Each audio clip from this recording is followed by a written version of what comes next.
ഒരു മിനിറ്റ് സുഹൃത്തുക്കളെ, കഥ തുടങ്ങുന്നതിന് മുൻപ് ഒരു കാര്യം.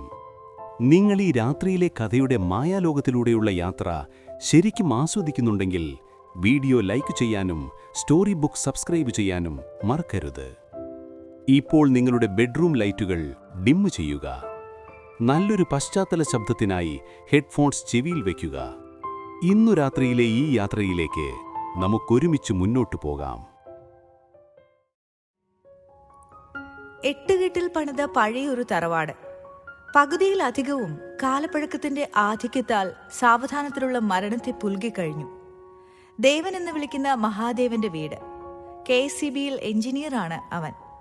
പുസ്തകങ്ങളുടെ കൂട്ടുകാരൻ. അച്ഛനാണ് അവനെ പുസ്തകങ്ങളോട് കൂട്ടുകൂടാൻ പഠിപ്പിച്ചത്. ദേവന്റെ അച്ഛൻ പെങ്ങൾ സീതയും കുടുംബവും ഭാഗം വെച്ചപ്പോൾ അവകാശമായി കിട്ടിയ ആ എട്ടുകെട്ടിന്റെ വടക്കേ ഭാഗത്താണ് താമസം. അവരുടെ മകളാണ് ആവണി. അവന്റെ കളിക്കൂട്ടുകാരി എന്ന് തീർത്തു പറയാനാവില്ല. അവനേക്കാൾ 8 വയസ്സിന് ഇളയതാണ് അവൾ. രണ്ടുപേരും അവരുടെ പേരൻസിന് ഒറ്റ മക്കൾ.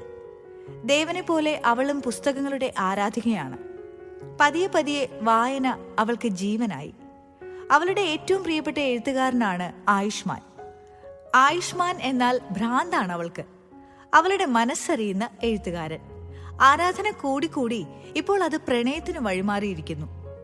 ദേവേട്ട, ഡ്രസ് മാറി ജോലിക്കായി ഇറങ്ങിയ ദേവനെ ആവണി പിറകിൽ നിന്നും വിളിച്ചു. പിറകിൽ നിന്ന് വിളിക്കരുതെന്ന് പറഞ്ഞിട്ടില്ലേ ആവണി നിന്നോട്? ദേവനെ യാത്രയാക്കാൻ എത്തിയ ഉമ നീരസത്തോടെ പറഞ്ഞു.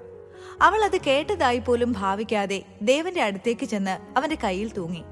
എന്തേ? ഇന്ന് എന്തായാലും ഊണ് കഴിക്കാൻ വരണോട്ടോ. നോക്കട്ടെ, പറ്റിയാൽ വരാം.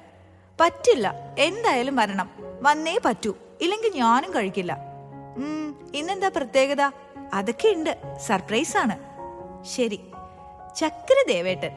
അവൾ അവന്റെ 2 കവളിലും പിടിച്ച് വലത്തോട്ടും ഇടത്തോട്ടും പതിയെ തിരിച്ച് നെറുകയിൽ മുത്തി.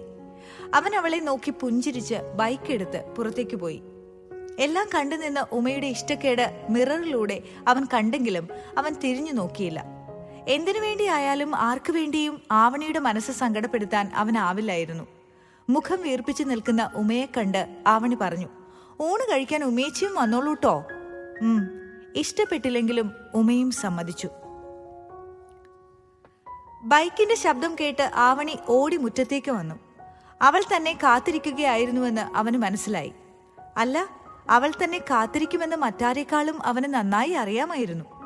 ദേവേട്ടൻ വരുമെന്ന് അവൾക്കും. ആവണിക്ക് പിന്നാലെ ഉമയും അവിടേക്കെത്തി. ആവണി ഓടി ഇറങ്ങിച്ചെന്ന് അവന്റെ കയ്യിൽ തൂങ്ങി അകത്തേക്ക് നടന്നു. അകത്തേക്ക് പോകുന്ന വഴി ദേവൻ ഉമയുടെ അടുത്തേക്ക് എത്തി അവളുടെ കഴുത്തിലൂടെ കൈയിട്ട് അവളെയും ചേർത്തു പിടിച്ചു. ഉമയുടെ പരിഭവം തീരാൻ അത് ധാരാളമാണെന്ന് അവൻ അറിയാമായിരുന്നു. ഉമയുടെ മുഖം തെളിഞ്ഞു. ദേവൻ കൈ കഴുകി വന്നപ്പോഴേക്കും ആവണി അവനായി ചോറും കറികളും മേശമേൽ നിരത്തിവെച്ചു. ഉമേച്ചിയും ഇരിക്കെ. ആവണി ഉമയെയും പിടിച്ചിരുത്തി. ഉണ്ടാക്കി വെക്കുന്നത് വലിച്ചു വാരി തിന്നുമെന്നല്ലാതെ തിന്ന പാത്രം സിങ്കിൽ കൊണ്ടിടുക പോലും ചെയ്യാത്ത ആവണി ഭക്ഷണം വിളമ്പുന്നത് കണ്ട് അവന് തോന്നിയ അതിശയവും സന്തോഷവും വാക്കുകളായി പുറത്തേക്ക് വന്നു. ശരിക്കും സർപ്രൈസ് ആയിട്ടോ.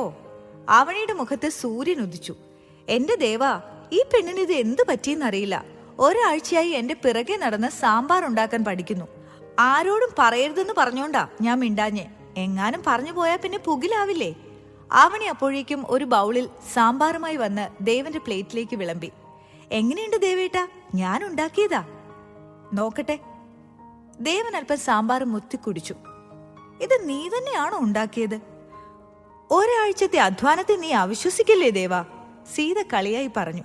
കൊള്ളാം, നന്നായിട്ടുണ്ട്, ദേവൻ പുഞ്ചിരിയോട് പറഞ്ഞു. എങ്ങനെയുണ്ട് ഉമേച്ചി? ദേവേട്ടൻ നന്നായിന്ന് പറഞ്ഞില്ലേ, പിന്നെന്താ? അല്ല, എന്താ ഇപ്പൊ ഇങ്ങനെ തോന്നാൻ? അതൊക്കെ ഉണ്ട് ദേവേട്ടാ, രഹസ്യ, പിന്നെ പറയാം. എന്താടി ഞങ്ങളോട് പറഞ്ഞ?